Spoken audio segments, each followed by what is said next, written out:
let's talk a little bit about this. TLDR, making fun of women for reading romance and spicy books, not okay. I don't even know. I've seen so much discourse about this over the past few days with the term dragon smut.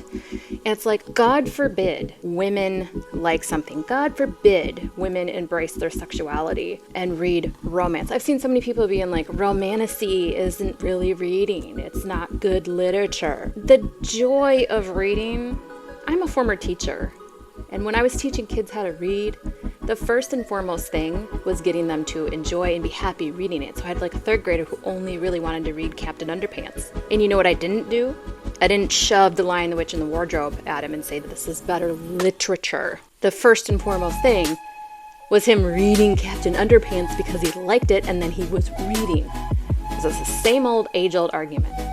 Except lately what it's been is making fun of women who read romance. You guys know I am a romance and a fantasy romance reader. Why? Because I like it. Sometimes I read memoirs. Sometimes I read literature, literary fiction. Sometimes I read regular fantasy. But my bread and butter is romance and fantasy romance. Why? Because it is enjoyable.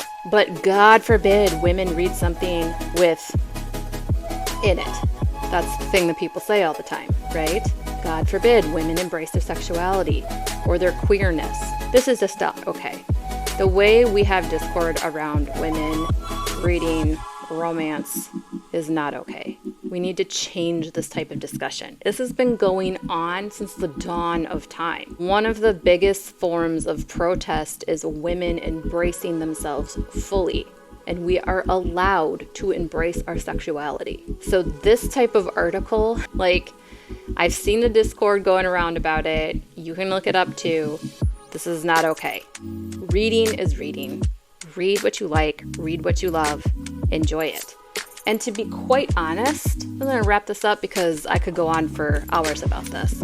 These books are more fantasy than spice. They really are. There's only a handful of scenes in it.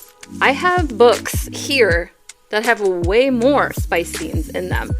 So saying that this is just dragon smut, that's just people trying to throw it in the trash type of thing. This is a fantasy book, and it has a great plot. It's very good world building, and it is one of the least spicy new adult fantasy romance books that I've read. So first of all, let's get it right. And let's not dump on women for embracing romance and their sexuality.